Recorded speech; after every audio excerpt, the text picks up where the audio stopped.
Hello everyone, welcome back to my channel. Today is our second day here in Davao City and we are now going to explore the city of Davao.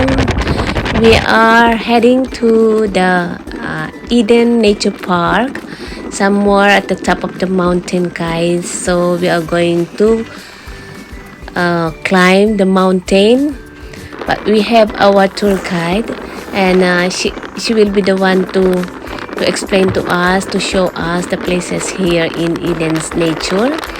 So just listen to her, guys, and you will come to know the places here in Eden's Park. So stay tuned, guys. It's a bit far from our place, guys. It took us, I think, more than an hour to reach that park. But it's alright because we enjoy sightseeing. At least we can see the city of Davao, the places here. You see, it looks like we are going to the forest, guys, because full of trees. And there are some houses as well. There are people living here. So it's okay, guys. It's not dangerous. As you can see, guys, there are houses and full of trees here. So since we are going to the mountain, so you expect a lot of trees on the way. So it's alright, guys. Just enjoy sightseeing.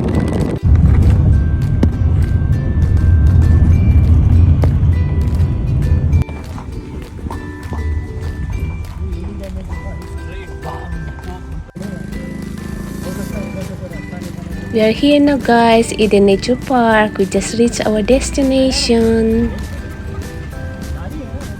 We are going to park our car, guys. So here we are, Eden Nature Park. Oh, wow, that's nice.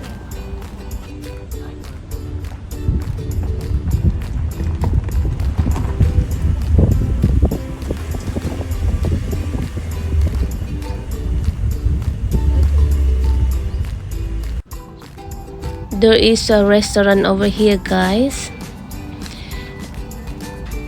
As you can see, Vista restaurant, and they are also selling some souvenirs. See, I'm going to show you all around here, full of trees. We are at the top of the world. So peaceful, isn't it, guys? Only few people coming here, but it's alright once in a while coming here. I love Eden there.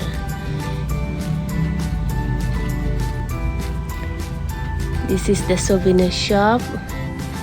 We also bought some souvenirs from here. Oh, halo halo. We also bought halo halo. And here, a restaurant, you can buy some merienda here. Oh, the people are there. Okay, the car park, a lot of cars. It means that there are a lot of people over here. Here we are, guys, with our tour guide. And I will tell you where we are. So enjoy the ride, guys, and just listen to this lady. So every stopover you have 3 to 5 minutes for taking. So yes, that's not fishing. Anyanya is our fishing village where you can catch tilapia and hito. Yes, we will provide you with fishing rods and baits. So whatever you get, you will see it sold. Aside from fishing, you can get murders. It's all of our time for us. But it gets never looking like a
We are now here in Tinugdan, guys. It's a beautiful views as well here. You can take pictures later. You see everybody came out. There, Tinugdan. I don't know what is the meaning of this. Let's see. Madayaw na pagkani. A blissful welcome. Then there the It's a houses back Bisaya, then. guys. Is what they I don't understand. Look at this. Wow, what is this? Coins? Yeah, there are coins here. I don't know what is their belief, guys, but they put coins there. And lot of statue here. I don't know who are these people. Let's see what they are doing. It's nice, isn't it? Look. There is a house here, guys. It's Bahay Kubo. Balay Kalimdan. The name of this house. We are now in the other side. Tour guide brought us here. Let us see what is here.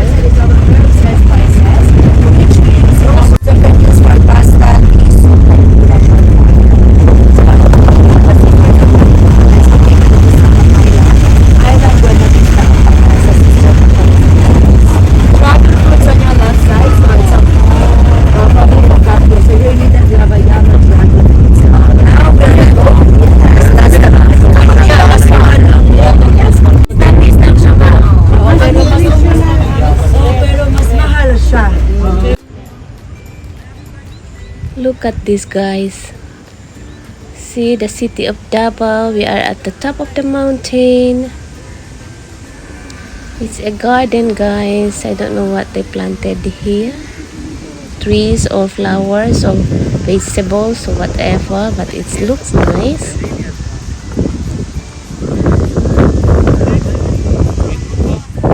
See, guys, we are really at the top.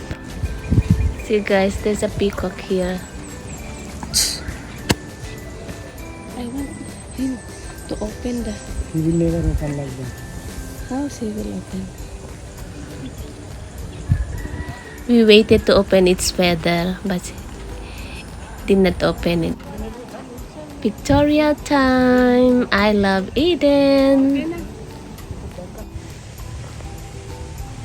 This is the last view, guys. From here, we are going to Sky View. We want to ride cable, it seems. If it is still open. So, thank you for staying tuned. Okay, it's nice seeing this nature's park, isn't it? We are now here in Skyview, guys, and they are already closed, so we're not able to ride the cable. Maybe next time. We came very late, guys. We took so long in that Eden's Park. It's alright, guys. At least we're able to reach here and see with this place, Sky View Cafe. There's restaurant over here. Look at that. The horses.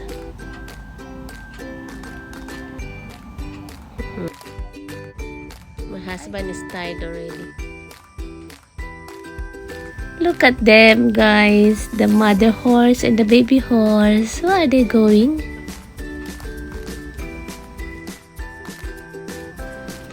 So cute.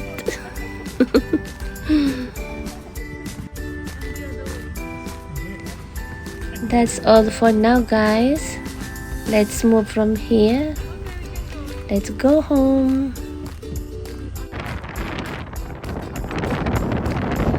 I hope you all enjoyed sightseeing, guys, as if you are already came to this place.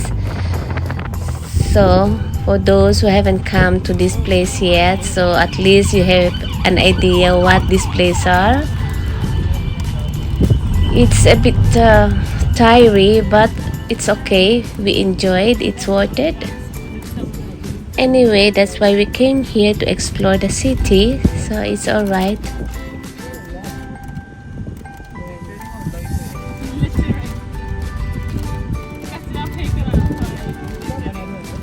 On the way, guys, we saw the shops and they are selling durian. They are famous for durian actually.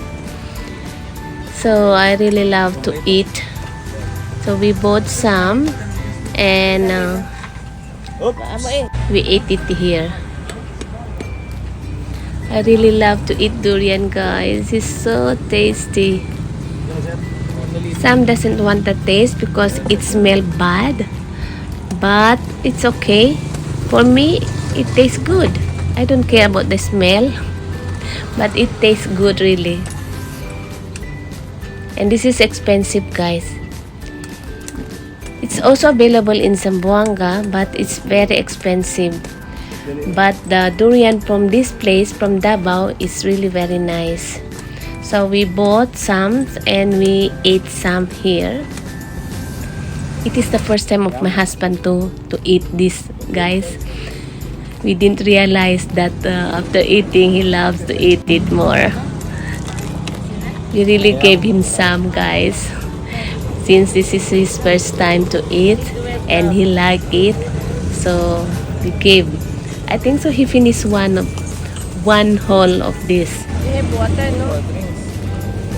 Look at that, guys. It's really tasty, guys. I really miss it. See how many we bought? We finished them all. We wanted to bring home, but that's enough.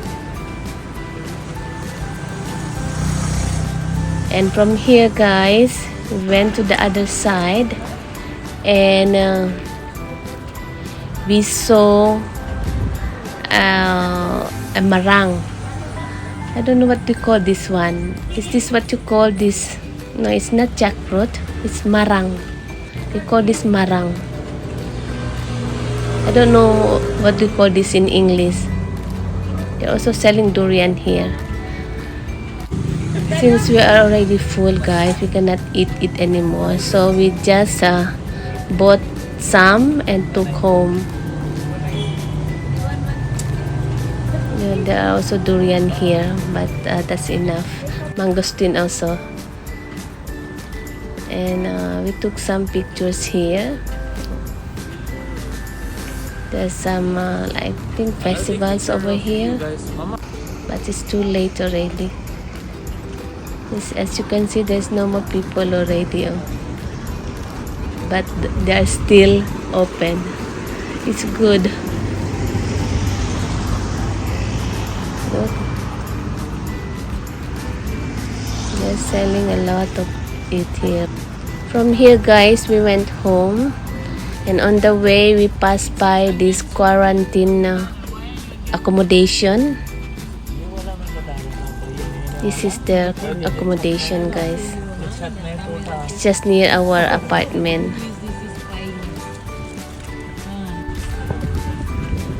So here we are, guys. We just reached our apartment, guys. Look at this. There are people here now, but not much, guys. Only few of them are here. We don't have even time to swim here. That is alright, it's very late at night. On the next day, it's breakfast time and we had this marang.